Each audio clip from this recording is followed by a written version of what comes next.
I believe that as individuals, our life is multifaceted. So there's different aspects to our life that makes us complete humans. There are different aspects to our life that makes us whole. So we have handled the first aspect, which is money. Of course, we know that money speaks. Money is the answer of all things. But the truth about it is that I also believe that if the other aspect of your life, which is relationship, is also faulty, it can affect the amount of money you make. Sure. A lot of people, when they are having depression in their mind, they're having marital crisis, they won't even be here. There are some people that cannot make it. Imagine your wife had an issue, serious one, and even quarrel. You would have thought that, don't follow me, your wahala is too much. And she will miss out the opportunity to make money. So it is connected. If you are happy in your marriage, you will work together to even make more money. Because one will chase what? 8,000. And two will chase what? 10,000. Imagine the knowledge you've gotten here. You bring it and she brings it and you're on the same page. You move your marriage and your finance to the next level. So my assignment is just simple. I'm here to offer solutions to help your marriage get to where God wants it to be. Because I believe that marriage is God's institution, is God's idea. I know that even other traditions or other religions, they practice marriage in their different rites. And they will also have a pattern that they expect marriage to operate in. But we are going to be looking at it in God's way. And I believe that every other religion picks a lot from the Bible. Some of our philosophies and laws of life is from the Bible. The Bible believes in sowing and reaping. There is also the principle of life that whatsoever a man sows, he also reap. It happens whether you are a Christian or a Muslim. If you are a Muslim, if you sow peace, what will you reap? Peace. Yes, it happens that same way. So it happens that same way. So I understand that for us to be in a dream team, because our topic today is just the making of a dream team. He mentioned something when he was teaching earlier. He said we have a dream life. Everybody has a dream life. Well, how many people are actually living their dream life? But the truth is that there is a dream life. Before I got married, I had a dream husband.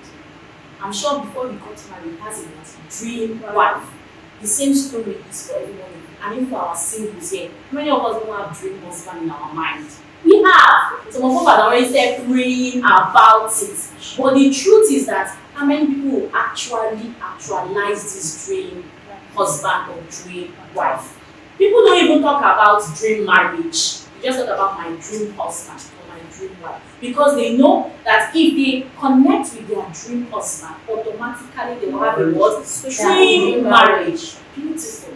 So that means if you don't have a dream husband, your marriage will not be in the same space that you expect it to.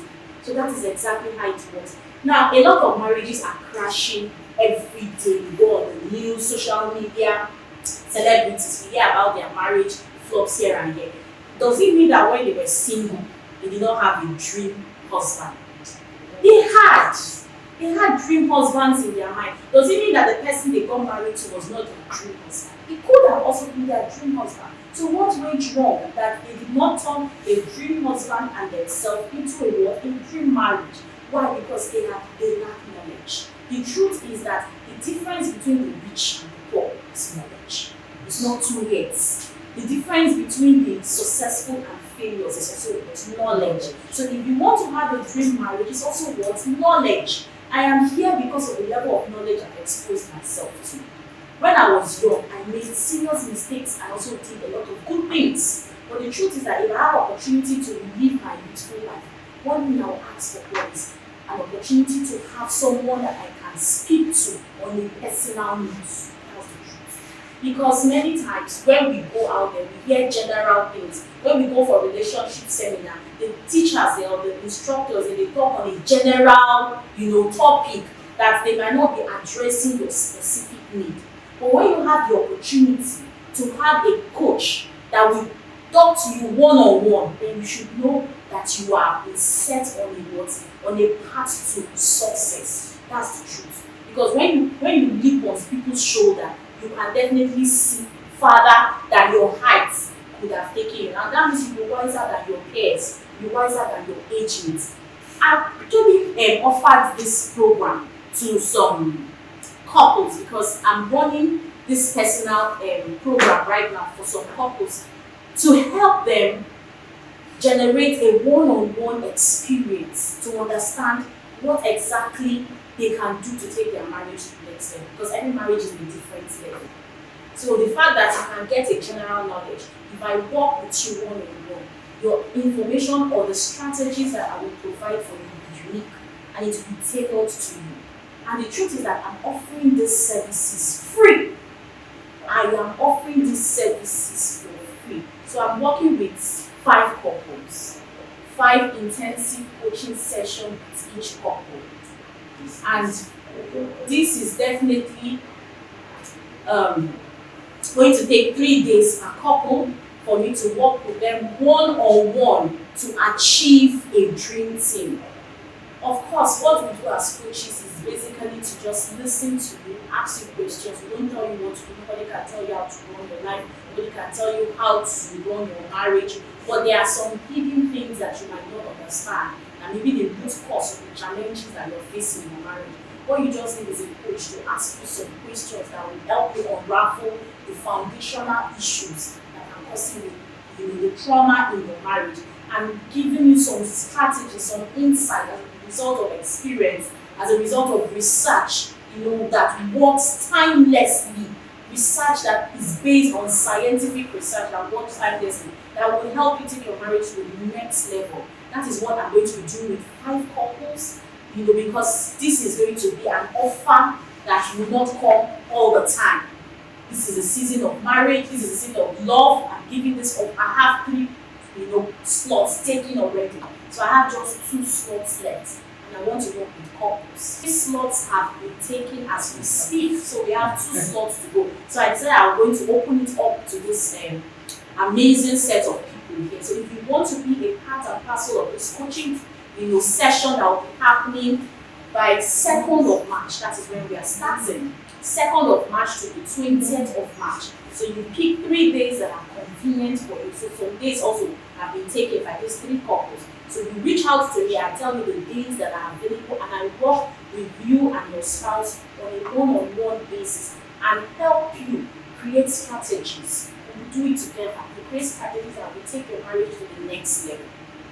So like I said, this offer is worth 500,000, but I'm giving it for free. And I'm giving it for free on just one condition, because I understand that as much as something is free, you have to also be ready to receive it. Even if Jesus died for you, will he just jump into your heart? He has died for you, that's for free. But you have to take that personal commitment and say, I will accept you as my personal Lord and Savior. So you have to take that commitment and say, I am ready to learn. It has to come from me. I am ready to learn. And coming from you as you are ready to learn means that you're ready to invest your knowledge. You're ready to invest knowledge in yourself by getting this ebook. This ebook is available and it will help you on your parenting journey, because I believe that a lot of people that are making a lot of mistakes in their marriage now is because they didn't know what they should do before marriage. You don't wait to get married before you start learning about marriage. You learn marriage from your single years. So if you are a parent or you're not yet a parent, you don't want to fail in your parenting. You also want to get knowledge before you become a parent. And if you're already on the journey of parenting, you still want to understand where my child is. I have 3 kids and they're in different planes of development. My first daughter is 8 years old. She's in a different plane of development. My second child is 5 years old. She's in another plane of development. My third is 2 years. The 3 of them are in different planes of development. And the way I handle each and every one of them is different. And for me to be able to work with an 8-year-old in such a way that her esteem remains intact is knowledge. Because it's easy for you to tell an 8-year-old stop behaving like a baby. But if you understand that an 8-year-old brain is still an emotional brain, not yet a logical brain, you will know why they are behaving like that. And you will not shut them down, or else you are causing a childhood trauma in them that when they become adults, they will now start reading and healing. You know when you hear people say healing from your childhood trauma. So many of us as adults are carrying trauma from what our parents did when we were children, because they shut us down, because they didn't listen to us, because they told us cry baby when we were actually hurt. You know, as adults, our brain processes things logically, and we believe that this thing is still childish. Why do you cry about it? Or if you understand that a child's brain is not fully developed, so around 20 years old, yes, that is why we see that teenagers still make some kind of mistakes. That you look at them and be like, what is going on? I thought you are too big for this. You see them using drugs. A 25-year-old or a 30-year-old has gone through life at some level of maturity and know that no, drugs is not good for my life. I should be mature, I should be thinking of settling down. But you see, child, that's what we call it teenage exuberance. You see them, they want to be the happening boys on campus. They want to be, and that's why they indulge in cultism, all of those things. If you see a 50-year-old that is a cultist, how does it sound? Sound like a big fool. You know, they say a fool at 40 is a fool forever. So if you are 20 and you're still a cultist, people will understand that, oh, it's exuberance, teenage. When life shows you the real thing, you will grow up. So that is why teenagers are still in that level, because their logical brain is not fully developed. But if you don't know that, you will be handling them as if they are adults, and you will be causing trauma in them in the name of discipline. Many African parents have, bastardized their children in the name of discipline. But when you understand that there is a difference between discipline and punishment, in fact, there's a thin line between discipline and punishment, you understand that this your baby is a toddler. Like I have a 2-year-old, she's a toddler.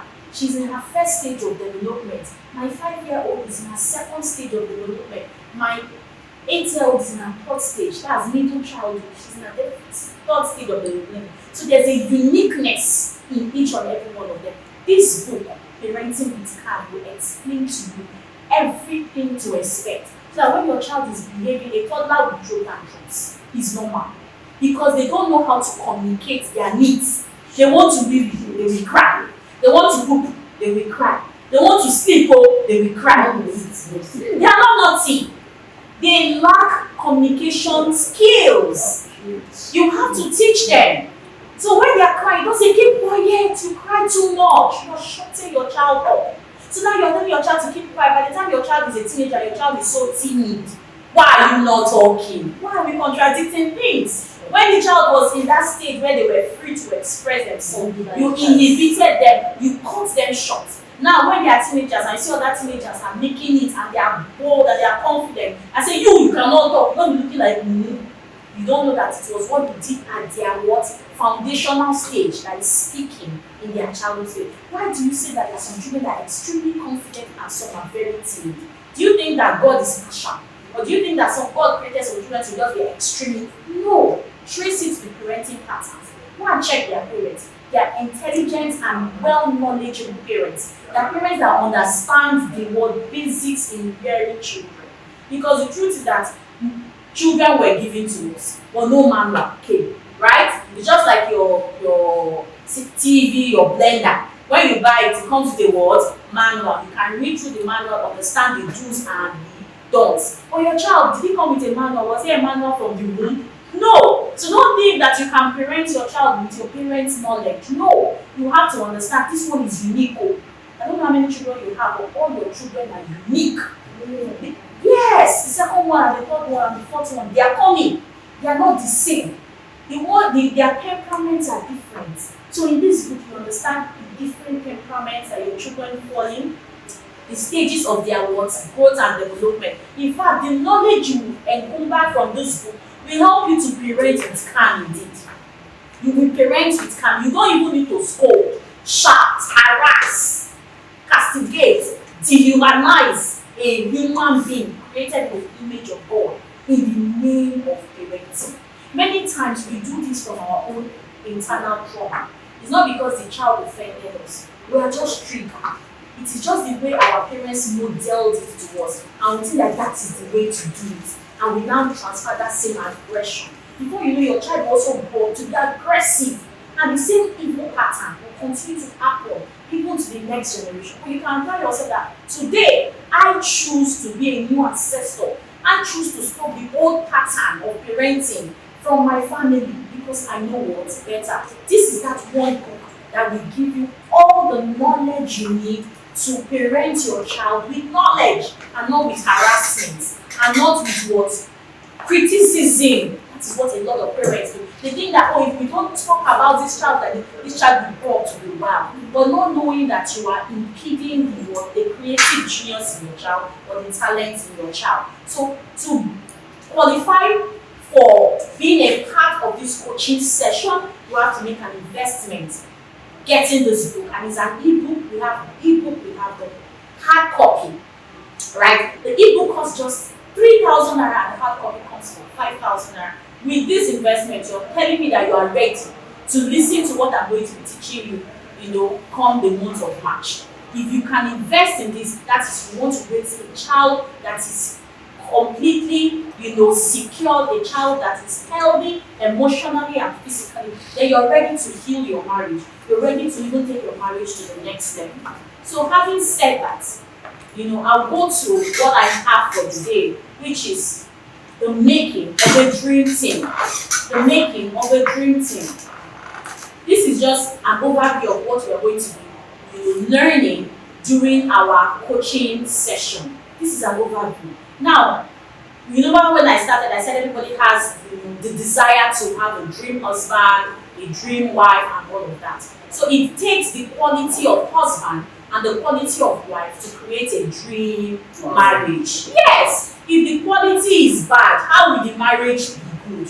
No, it's the players that make the team. Nigeria is a team of 11 players. Is it one player that makes Nigerian team a success? No, it is the combination of 11 quality teams. Before they got the 11 teams that we represent as Super Eagles, hundreds of players that have gone through auditioning, that have gone through selection process, and they chose the 11 best. This 11 best is what gave the Super Eagles. That is the same way that you're going to be learning the 11 players that will make your marriage a dream team. In today's class, we're going to be learning the 11 players that will make your marriage a dream team. Now, before we get into that, we need to understand if there is a dream team, for there to be an original, is there a counterfeit? Yes. For any time that there's an original, there are what? Counterfeits. Now, let's look at the other formations that marriages can, be formed in. Introduction, I say a marriage is like a football team playing in a league year in, year out, and year in, year out with a clear agenda, right? So Super Eagles have a clear agenda. What's the agenda? They must win. The last football match, I saw the most popular player among them. What's his name again? Osimhen. He almost shed tears after the last Cote d'Ivoire loss. So why is he shedding that tear? He has done a lot of winning, but at that particular ball, he still felt like crying. He felt like a failure. Why? Because when I heard him being interviewed, they asked him, what is your addiction? He said his addiction is scoring goals. That is a crazy addiction. That means there's no other thing that drives him than scoring goals. That is winning. So for you to be saying you want to have a dream team, that means you want to win in your marriage. You don't want to second guess it. You don't want to manage your marriage. You don't want to tolerate your marriage. You don't want to just live in a marriage where you are living as roommates, brother and sister in the Lord, but that communion of relationship is not there. You are just roommates. For the sake of the children, you are putting on a united front. So one core knowledge every team has is that the quality of playing patterns and the tactical formation are key in winning matches.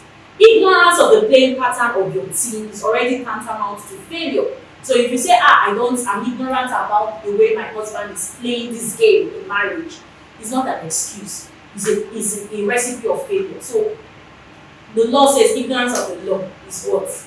Is not acceptable. You have the responsibility to be informed. That is the essence of today's involvement.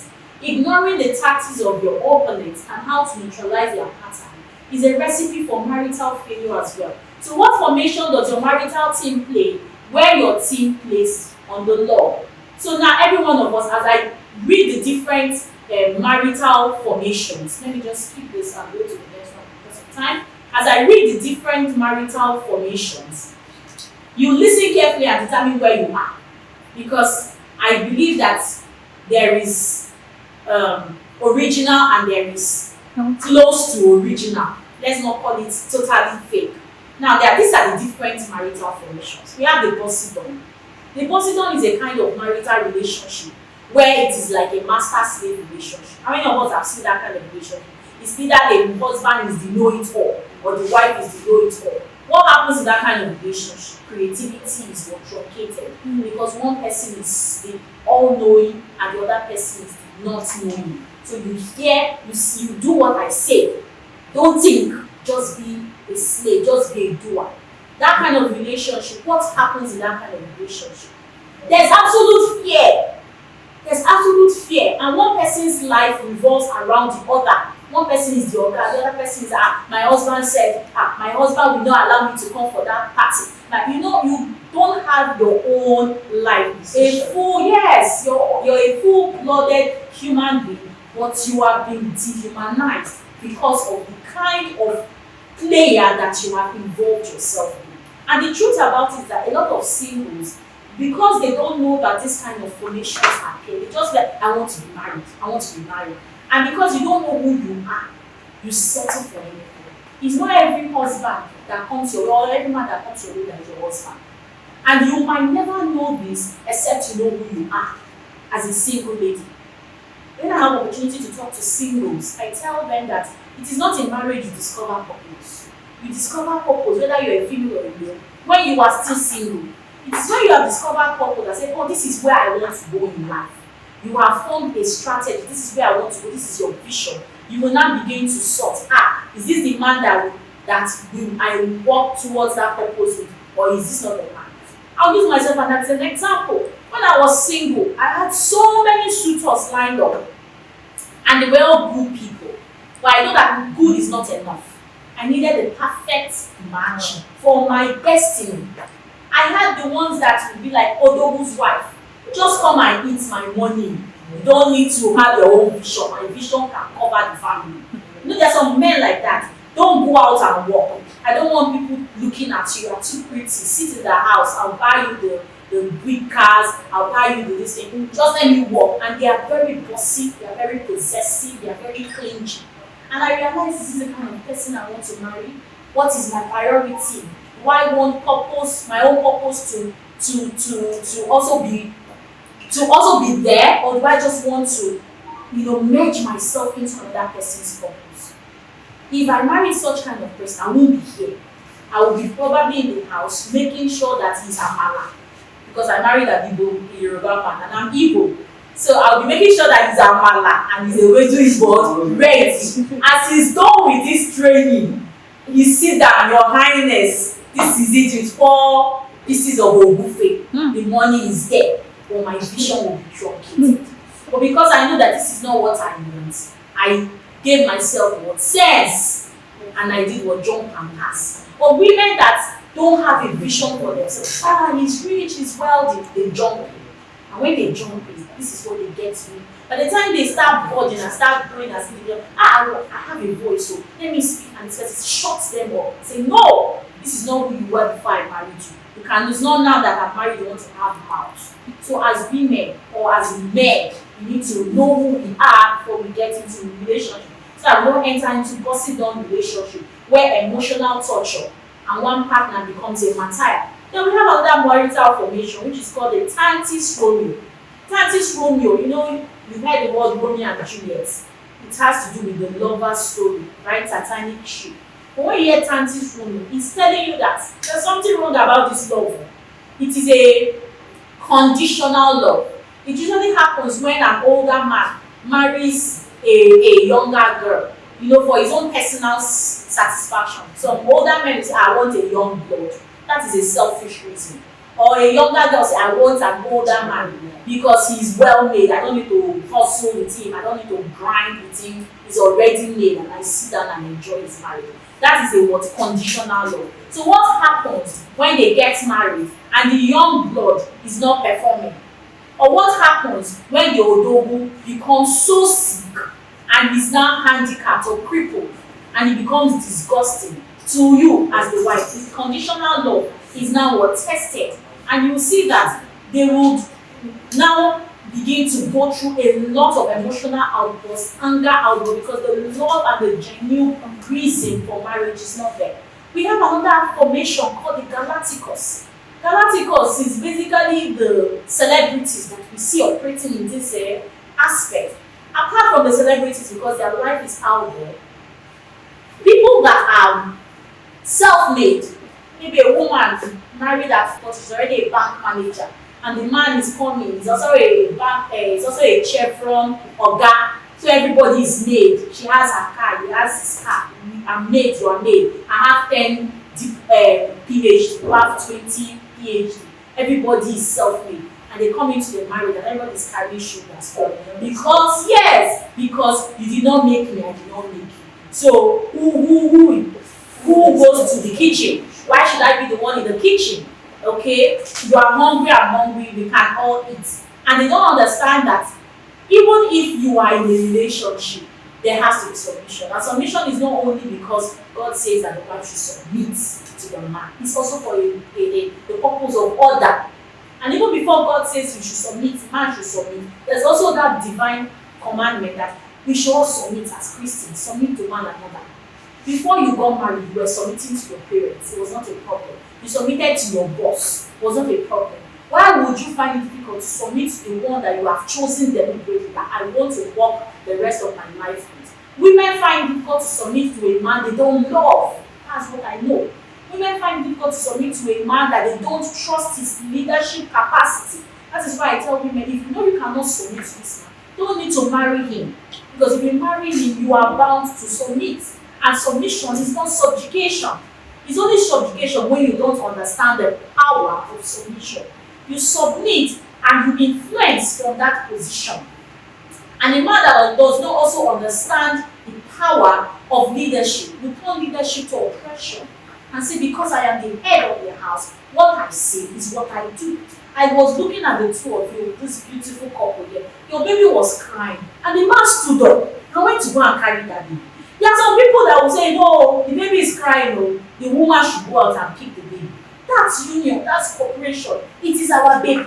I'm not doing my wife a favor by feeding my baby. I'm not doing my wife a favor by bathing my baby. We should not have that mindset that when we do some things, or there are some rules that are gender-based. I know of a lot of women that are raising voice, and they say, I'm giving them life skills. Cooking is not a woman's duty. My brothers are the one that is in UK now that is not married.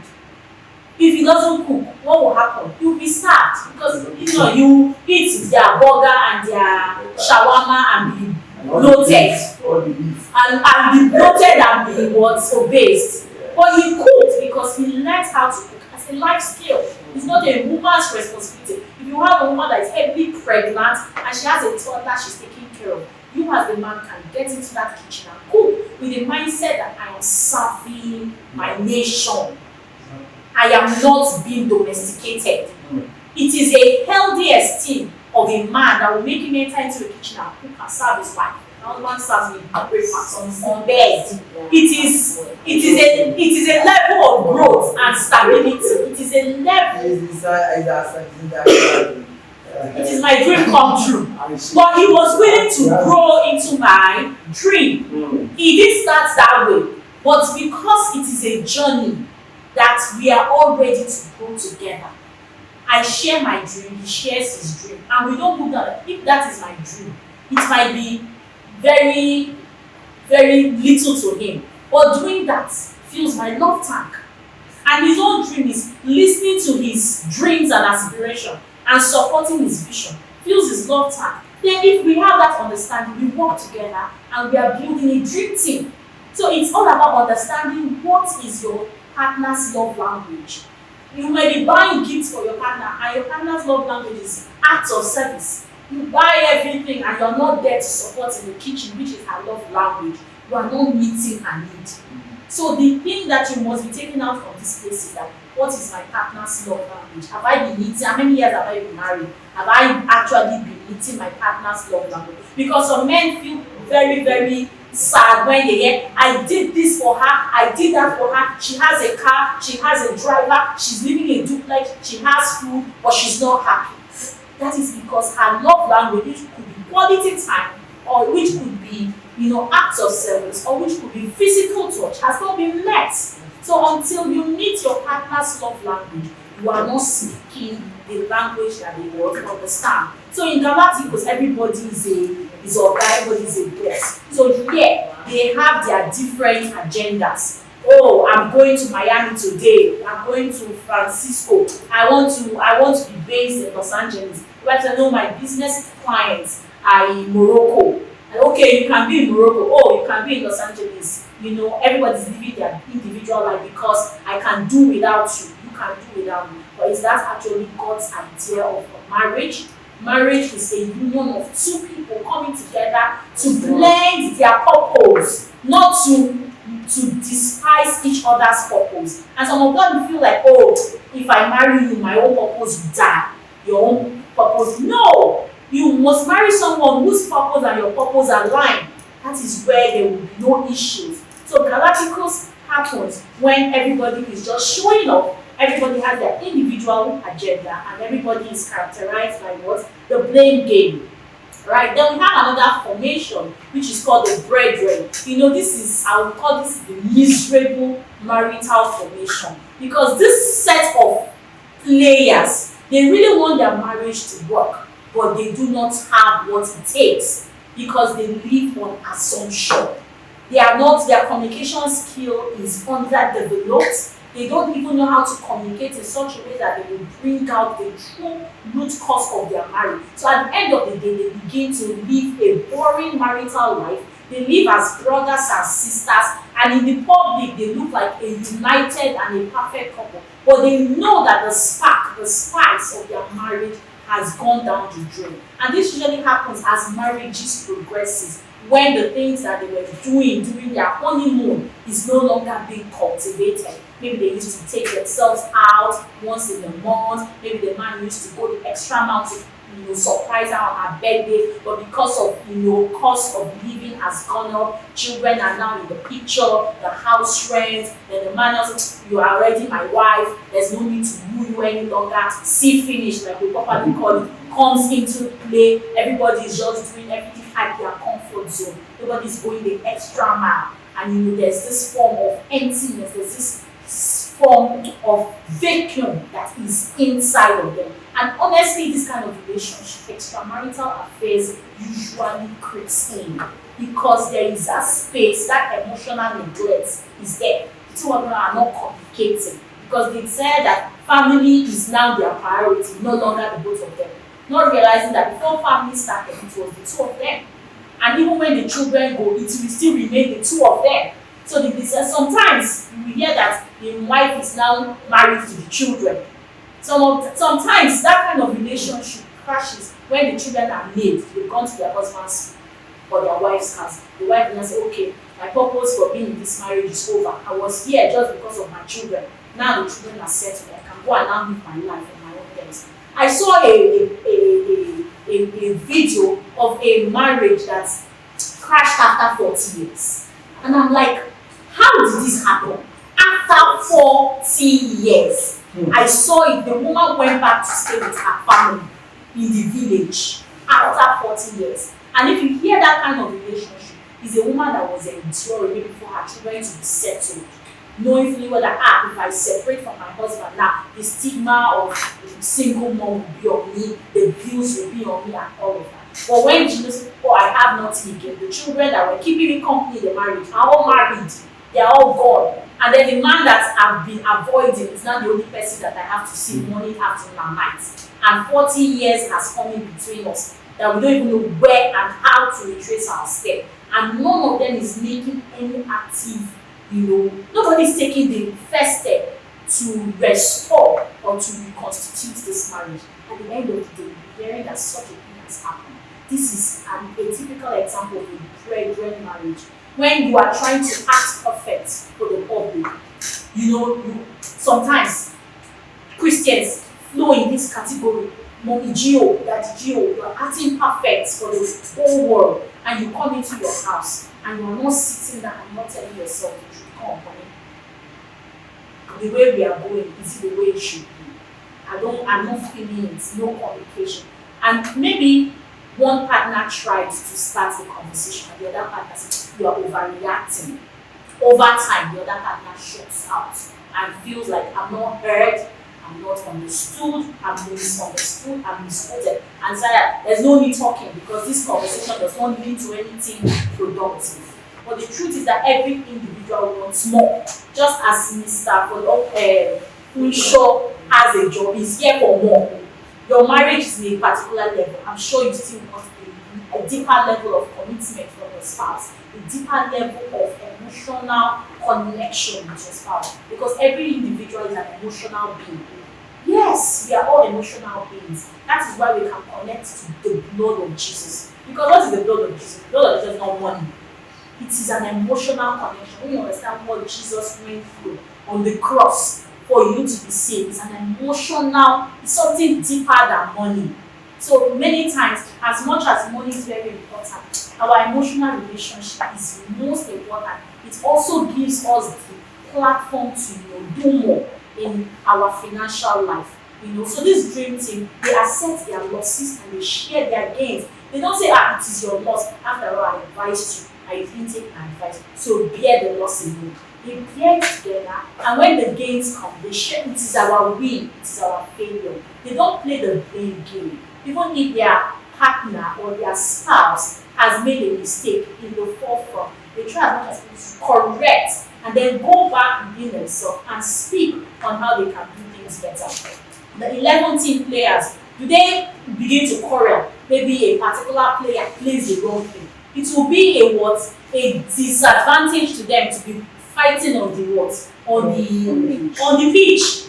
They will just cover up each other's mess. And at the end of the day, they go back and their coach, whoever it is, will speak to them and they work on it. But at the moment where your partner is messing up or is doing the wrong thing, you know how to cover up just because the grand purpose is to win.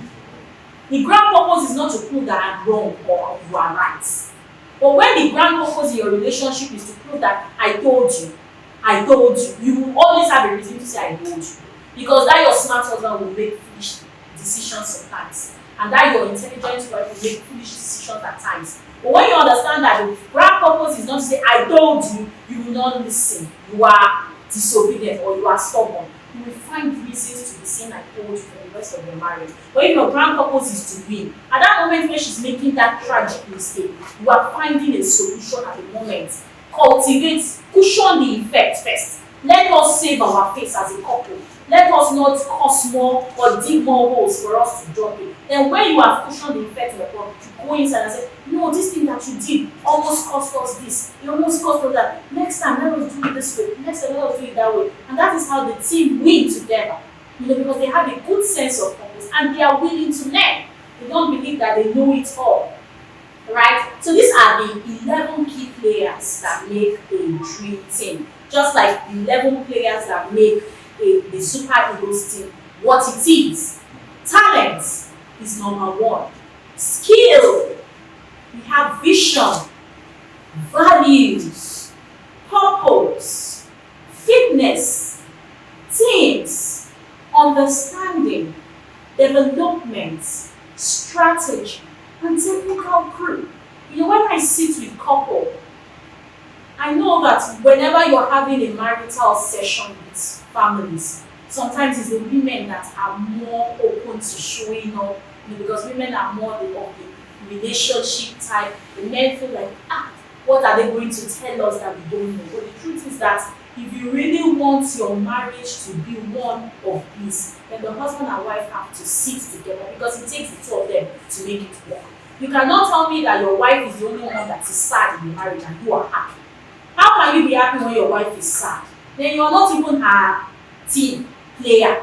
You are just running your own agenda. That is why you are happy, irrespective of her emotion. But if your wife is sad in that marriage, then you know that you have a role to play. Either to help her get over that emotion or to empower her. Because your wife's failure is your failure. Imagine 11 team players and one person is not feeling fine. Will the 10 players ignore that one person? They will not. That is why we have suspension, right? Because they know that that one person can make or mar their destiny. One player can cause a team to lose.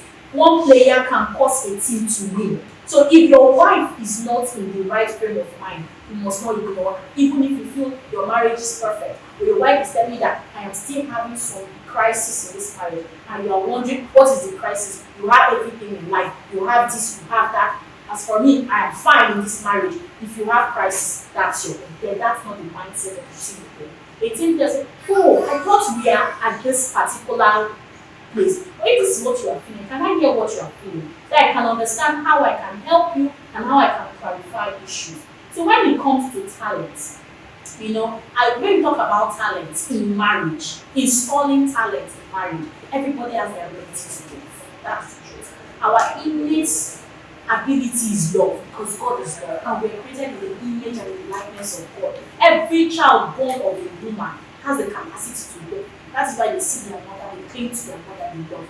Every man too loves his mom at that childish day. But when we begin to see men acting in the most hostile and violent way when they are married, what happens? Something happens in their growth experience. They may have gone through different stages of experiences that hardened their hearts and changed their mindset towards love and called love scar. And because of that, they get into marriage with that mindset. Maybe at their childhood, they were raped or they were molested, and they have that mindset that love does not work. Maybe it's someone they trusted and they loved that abused them. So they begin to believe that love is not real. So they get into that marriage to become more of an oppressor in that marriage, feeling that if they are vulnerable, they'll be taken advantage of because of what happens to them in their childhood. So when such kind of person enters into a marriage, what kind of player is that person functioning as? That person already has what a comma.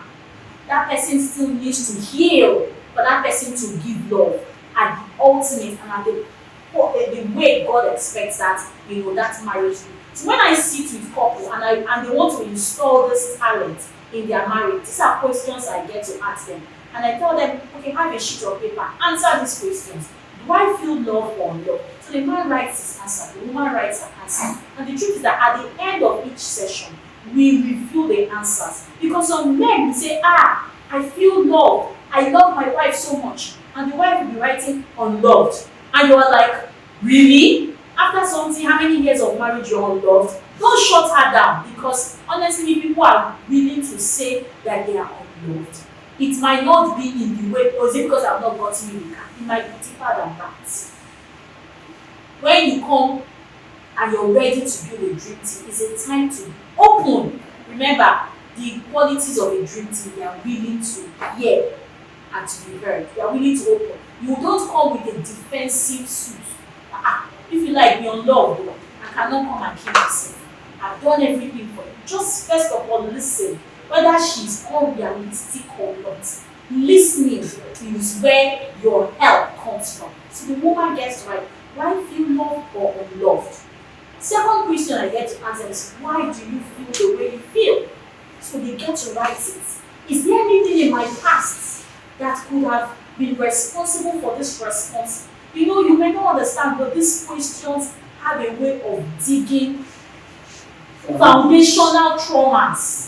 Yes, and if you don't know that foundational traumas have a way of affecting adults, there's something we call secure emotional attachment and insecure emotional attachment. A lot of children, they suffer from insecure emotional attachment. When as a little child, a baby is crying, you don't pick up your child in time and you let that child cry because you feel the child is disturbing you. That child will be insecure.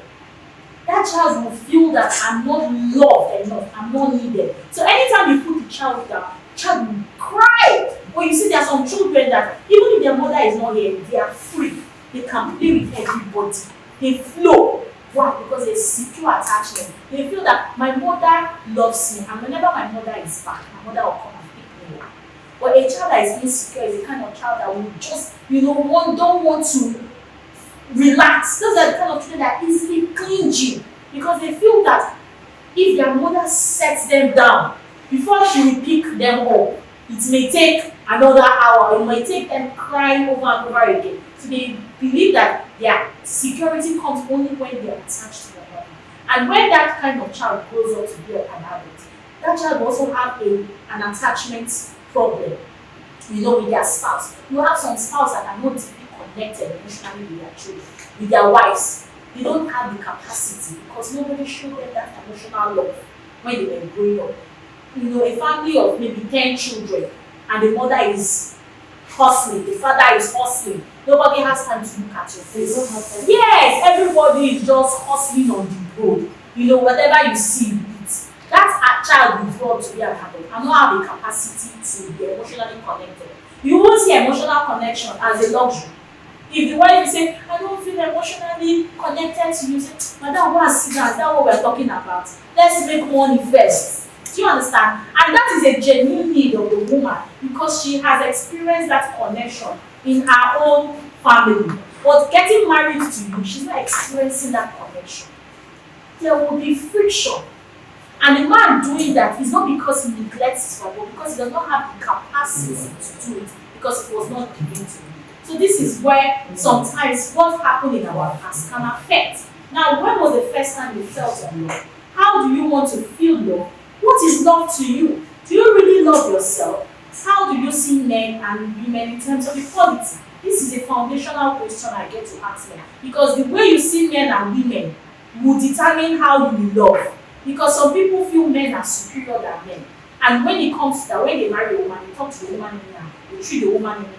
But when you believe that a woman and a man, they are created in the same image of God, in the same image and the same word, let us create them.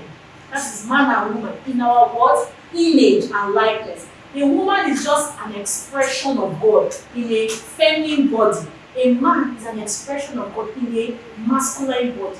And it's the spirit that is the spirit of God. Our biology, which is our feminine body, does not follow us to heaven. So when we go to heaven, God does not judge us according to male or female.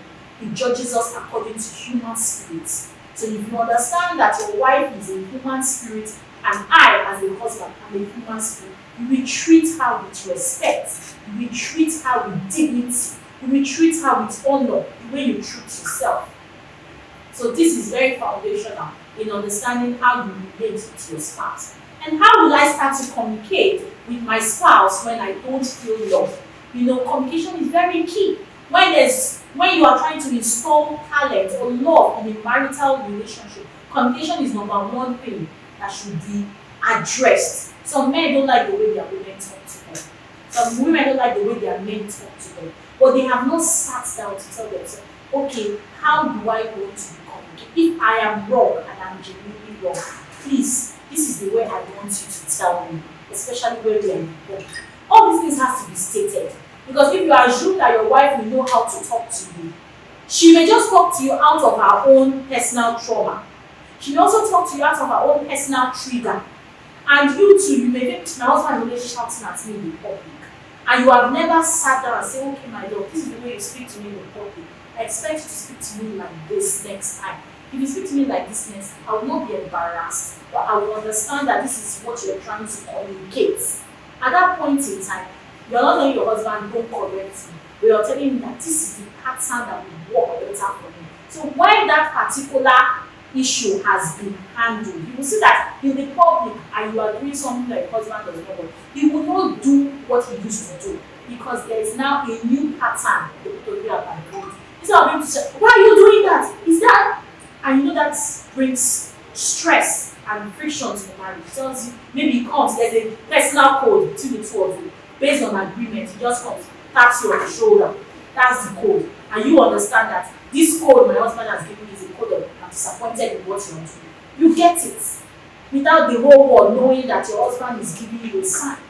These are the little things that what if are neglected, it causes unnecessary friction in marriage because the husband and the wife, they may be talking about this communication thing for 5 years, but they are not sitting down to create a strategy to overcome it. And you see that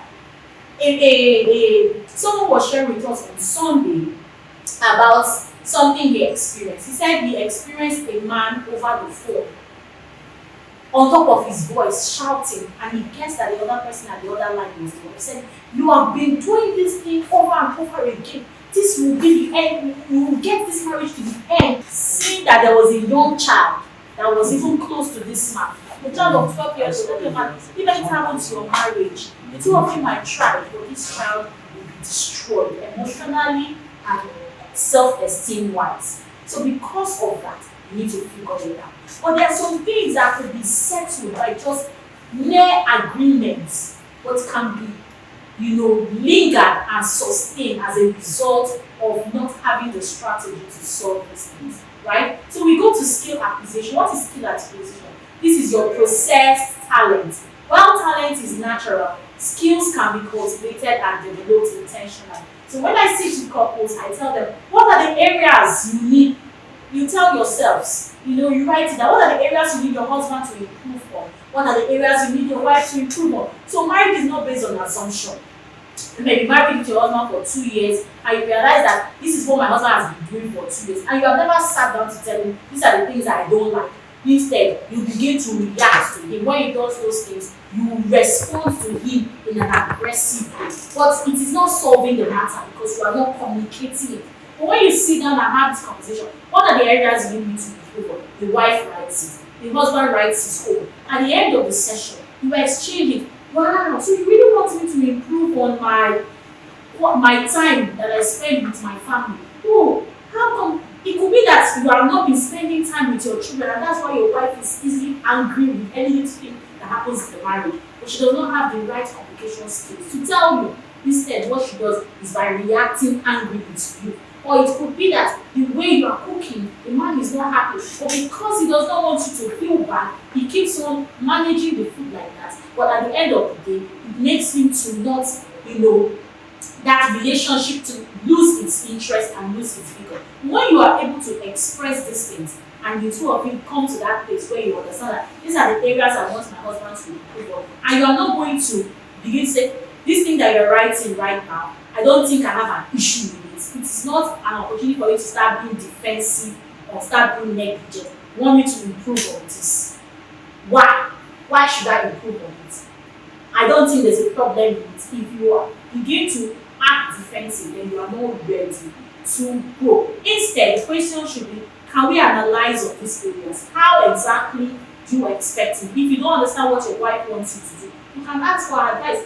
How exactly do you want me to improve in this area? Has anyone else complained about this? How would you, as my spouse, handle it? How would you want me to correct you? How would you want our sex life to be for married couples? What has changed about you in the past 3 years? It's very important that these conversations happen. These conversations will not happen until you understand that these are the questions to ask that will revolutionize your marriage.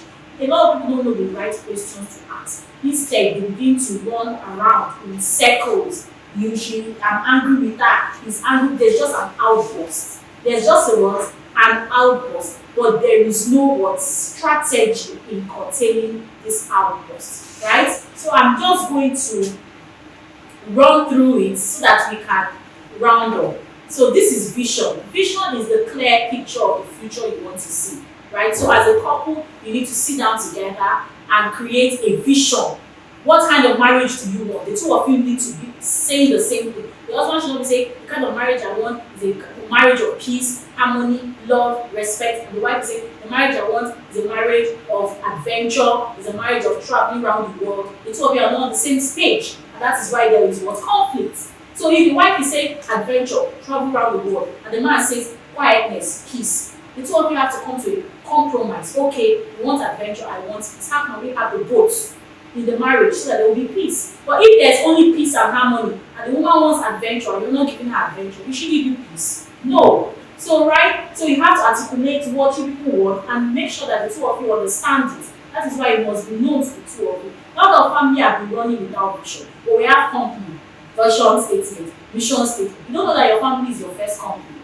Your family is your first company. In your home, there must be a vision where husband and wife are speaking the same language. You must have your vision statement, mission statement, your values, your core values, your whatever it is that you stand for. It should be articulated, and not just the husband knows my marriage is a good marriage. The wife, my marriage should be better than this. No, the two of them have to be on the same. So your values have to be, specific. Personal development. In some marriage, I watched a video that very, very key video. I wish I could connect to that video. It was talking about a result, something that causes issues in marriage is personal development. A man is evolving and the wife is just there. At the end of the day, the man is on a higher pedestal and the woman is there. What will happen? There will be a strain, isn't it? But a marriage where the man is growing, the woman is growing, the two of them keeps on growing. They are speaking the same language. No one's intellectual strength is so different from the other one. They can communicate at the same level. That marriage will keep on what? Getting stronger. But when the man is talking in a particular realm and the woman is wondering, what are you saying? It doesn't even make sense to me. At the end of the day, what was love will definitely become what? Content. Because, I mean, your personal development, goals have not been evolving. And every woman wants an evolving man. Every man wants an evolving woman. Except the both of you have said, let us not evolve. Let us just be on ground zero. It's okay. The two of you are on ground zero. But if the man is turning towards ground 100, you must not stay at ground zero. It's going to cause crisis in your marriage. Purpose for coming together is very important. Once the purpose is not known, abuse is what? Inevitable. Why are we together? A lot of couples have not even said, we are together because you accepted my proposal.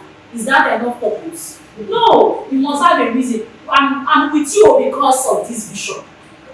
If the purpose is I'm with you because we are going around the world, that's the purpose. So if we are not yet going around the world, you know that we have not yet achieved our purpose. But if the purpose is not clear, people are just there, sitting down together, making babies. At some point in time, you will feel bored together. Why did you marry your spouse? In the midst of the 100 suitors you have, why is it this guy that you choose? It has to be clear. And why is it this particular lady? In the midst of the ladies in your church, why did you propose to this particular lady? It has to be clear. The both of you have to have the same, purpose, merge it together. Why are you in this relationship? Why are you a wife or why are you a husband? Are you a wife because you want to answer wife? Or you just want to be out of the singles markets? It has to be a stronger purpose than just being a wife. The next one is team spirit. We may hurt ourselves, which is true, but we must not stand in the way of our purpose. We forgive because of what we must achieve, right? We forgive because of what we must achieve. We don't forgive because it's easy to forgive. That is why in marriage, some people ask, is there any unpardonable sin? There are some people that have gone through crazy stuff and they are still together. But some people have not gone through a quarter of what they've gone through. But they've separated. Why? What happened? One person's purpose is stronger. What is a hot indicator? What is our open day? I like to engage couples and I tell them that it's good to have open day. I run a school, and in my school there's something we call open day. Open day is the day where parents come and ask, how is my child's behavior in the class? What are the things my child is doing? And parents are shocked. My child doesn't do this at home. So he does this in school. It's an open day. But the parents come and say, I don't like the homework you've been giving. I feel my child can do better than this. Or it comes with appreciation. Oh, since my child came into your class, my child has evolved, my child has done this. It can happen in your marriage. At least one day in a week, don't let the marriage become so stressed that you now come before a counselor and be talking. Once in a week, you can say, oh, every Saturday, my husband is available, my wife is available. Let's sit down. Our open day, we have that conversation. How are you experiencing this marriage? How am I experiencing this marriage? What can we do? We have to. Yes, for your users' experience. How are you experiencing in this marriage? How can this marriage be better? Open day is important. If that open day is happening weekly, you will see we will not have overloaded pots. We will not have things that will turn from hot to resentment. So women are currently in resentment. They're no longer hot. In fact, if you ask them what is the nothing. Because they've gotten from a deeper. In fact, the hot is now so much, the scars they've given up on you and said, if it's to hurt me, I know your own is to hurt me. But to tell you that you hurt me, I don't even think I will do that because you will not listen, you will not change. So it gets to resentment. They just play cold with you, and it shouldn't be. Marriage should not be a cold union. It should be a warm union. People that are happy to do life together. One project will suffer if we drift apart. This is very important. What are the things that will suffer if we decide to separate our ways?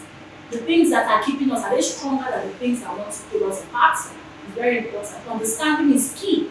It's very important that you understand my husband's personality. My husband's personality, I know his personality very well. He's a sanguine and he has choleric in him. He has a mixture of everything, so I understand. I know myself. I'm a very, very good organizer. So I would say I'm a melancholic sometimes. I can also be a phlegmatic. I understand myself. I understand my personality. I understand my husband's love language. My husband's love language is quality time. I know, maybe he knows that I know. My own, what's my love language? Acts of service. Beautiful. That's it. If you understand your spouse's love language, yes, acts of service. You can buy me your own word, but if I'm cooking in the kitchen, you are just crossing your leg when I'm sweating. No romance. Okay. Yes, we have to be there. Even if you are not helping me wash plate, just be there with me. Give me that moral support. That's it. So for some women, they can do the whole world together, but they want their husband to always give them quality time. No matter how you want to travel the world, make out time to sit down, listen to me and everything. It's important. When and how do I bring them up? What are the threats in our marriage? How do we communicate? How do I pass a clue to my husband when I expect him to understand things, right? So continuous development, like what I said, each task must have a goal, what you want to achieve. Is it masters I want to achieve this year? Is it PhD? Everybody must be growing so that nobody will be left behind. Strategy, what are the strategy? Now we have little babies in our marriage and we need to be tidy, right? So what is our strategy? If you see a baby's clothes on the floor, husband also pick it up, not only wife but pick it up. That's the strategy. So you don't come into the house and say the whole house is untidy and you're shouting and you're screaming. This is the season that we have. Toddlers are everywhere. You come to the house, they're scribbling on the wall. You don't point fingers at me and the wife, I should keep the house clean. This is the season. The children will do this, right? So when you get to the next level of your marriage, you understand what is expected in your level of marriage. If it is a distance relationship, your wife is in Spain, you're in Canada, you understand what is the strategy. Oh, we need to be talking regularly to keep the marriage going. Some people, their marriage has drifted apart because of distance relationship. You know, troubled marriage. If the marriage has crisis, what is the strategy? If we feel we cannot talk to ourselves again, who is the closest person we can speak to? So there has to be strategy. Oh, if we have in-law issues, how do we handle it? There's this very strategy I have about handling mother-in-law. There are a lot of people that have issues with your mother-in-law. You can use this strategy. It works very well. Praise. Number one, learn how to praise your mother-in-law. R stands for readily respond respectfully to their intention, acknowledge their input and impact, interview them, get interested. When you do all of these strategies, you find yourself connecting deeply with your mother-in-law. And the last, player to install in your marital journey is a technical crew, right? So every crew every team needs an exceptional coach. So it's very important that you have people that you can talk to and be honest with. The truth is that no matter, even if it's you and your husband that are now married, sometimes you always need an objective view. You always need somebody's idea, somebody out of the marriage that can speak sense to you when you are feeling overwhelmed, when you are feeling like you are about to throw in the towel. Somebody that can speak to you the word of wisdom.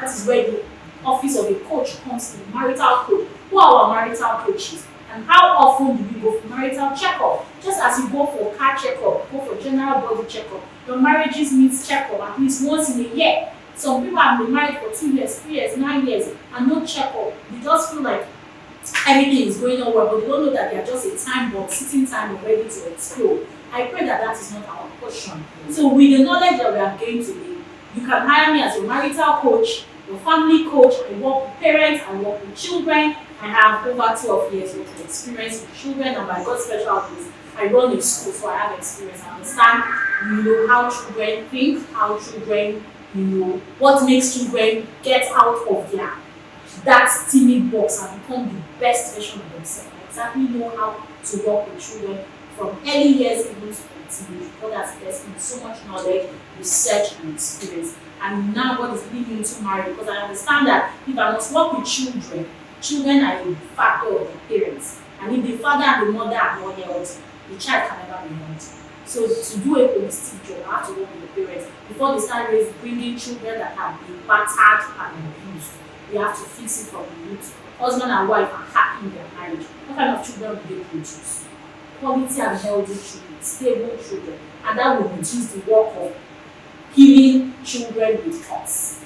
Thank you for listening. And these are the ways you can contact me. You can reach me on Instagram Uchichi Akinyemi, Empowered Parents International, on Facebook, Uchichi Akinyemi, WhatsApp. Thank you so much. I hope I did justice. Thank you. I'll follow you back. Mr. Chidi. That's why you always do a regular session on Facebook, thank you so much. 2020. Oh, my wife. Thank you so much. About school, we talk about this. Yes. Yes. Yes, they banned me. Facebook banned me. That was 2020. So 2021, I tried coming back on Facebook. Anytime I register that name, Uchichi Akinyemi, they will shadow ban me again. Yeah, something actually happened. So that year, there was this viral video of a nude child that was trending on WhatsApp. So I have some coach friends that are sex educators. So I forwarded that video on Messenger privately to her, saying, look at what is going on. Look at how young children in primary school are already doing pornography. Please, this your coaching intensify. Just connecting with a colleague. That was the video that they flagged me, that I am, nude, like minor nude and all of that. And because it was automatic, they told me temporal suspension, I should plead my case, send various messages. After 30 days, it was a final ban. I tried to come back again. That name, they had issues with the name and all the phone. Yeah. So, but when I got a new phone, I got back. It was late 2022. In fact, I had a Facebook community of over 1,000 members. I lost access to that community, so I was demoralized.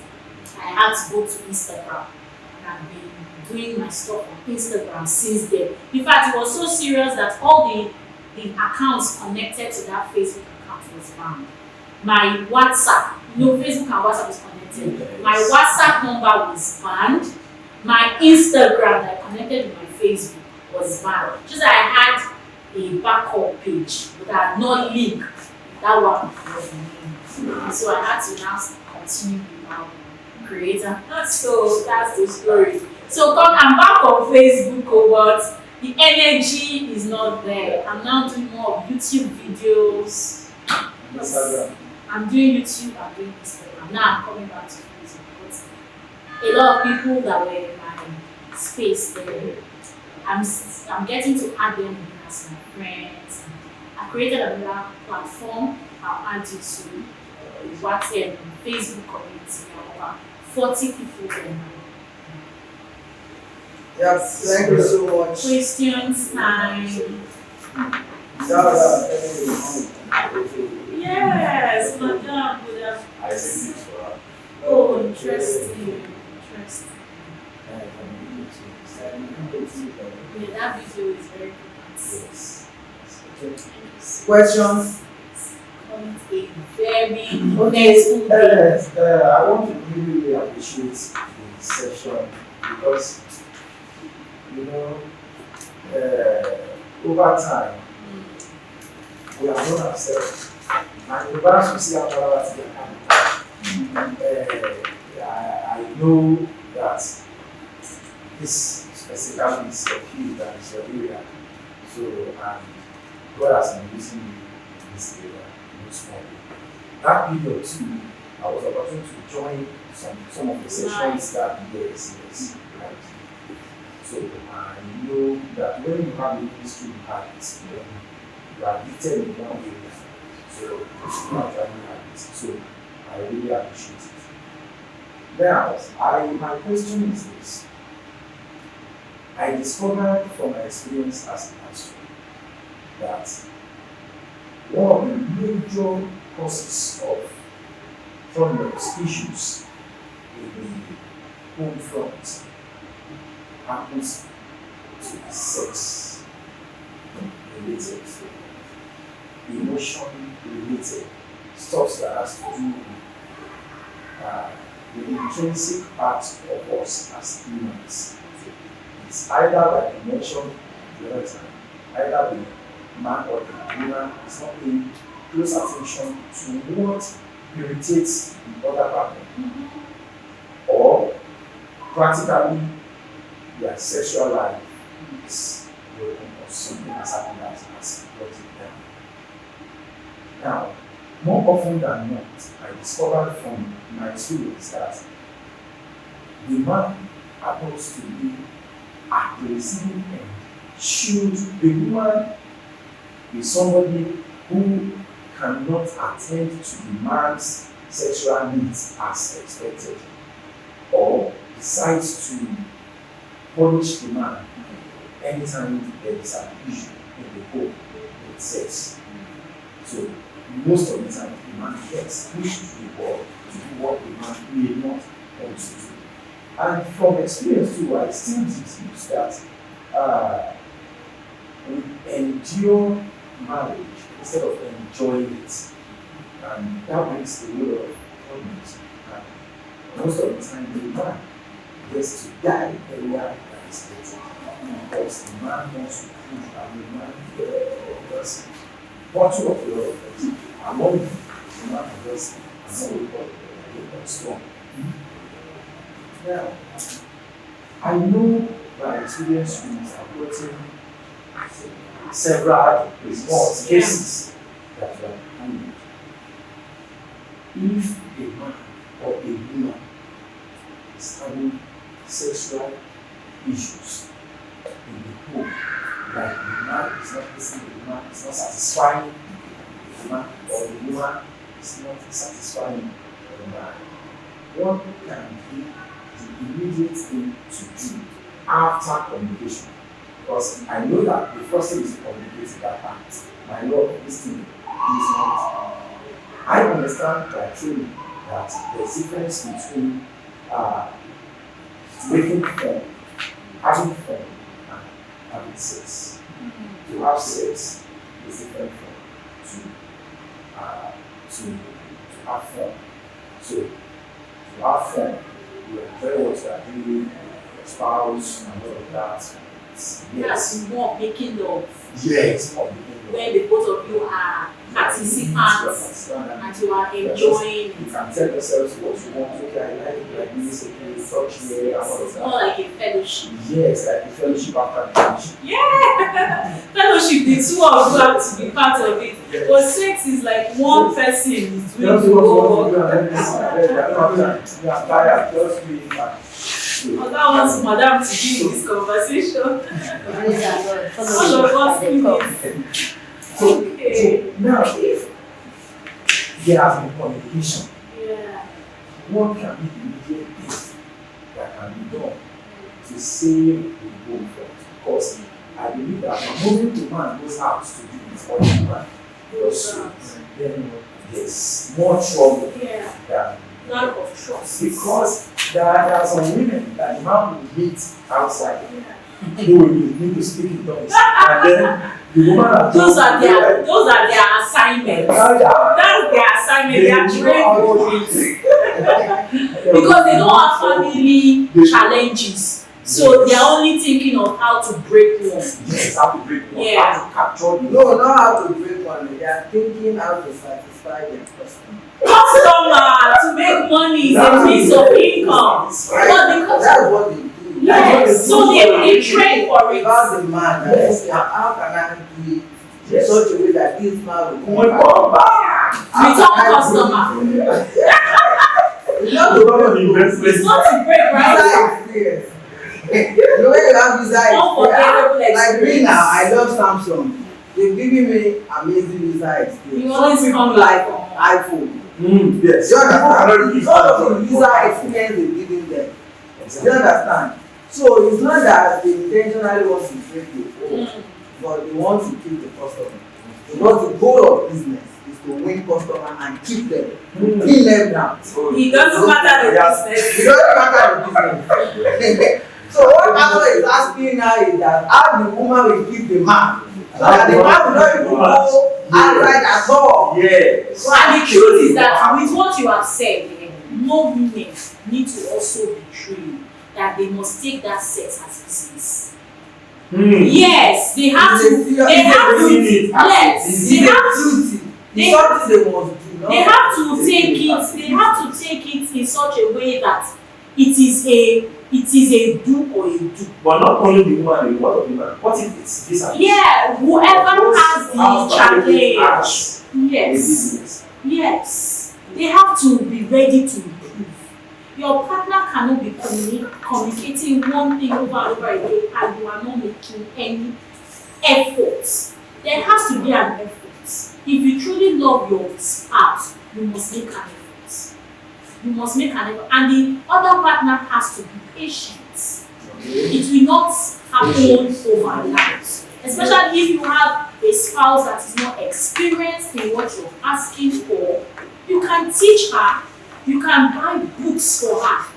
If she's willing to learn, she will learn. Don't be in a hurry to step out and meet experts. It's not the best. Because once you do that, it's a sign of lack of self-control. It's a sign of lack of self-control, and it's also a dishonor to your wife. Because the woman has more responsibilities than the side chick. So you have to understand, for women, I'm talking about women now, for women, many times when they don't respond favorably to their husband, it might also be a mental thing. A woman will first of all be turned on when she is mentally sound. So when a man does not try to win his woman's cooperation, try to ask her how was your day, get into her life, know how her life was. Or for instance, if my love language is acts of service and the whole day I've been slaving or working hard in the kitchen and you are just sitting down doing your work on your phone, and you come to bed at night and you expect me to automatically respond to you, it might not happen effortless, except I'm just an emotionally intelligent woman that want to look away from my own needs, satisfy you, and now tell you that please, if you want me to really cooperate with you next time, this aspect I also want you to respond to me. That is how. So it takes emotional intelligence, but if a woman does not have that level of emotional intelligence, the man should at least have it. And now, so the both of them, they just need knowledge. It's knowledge.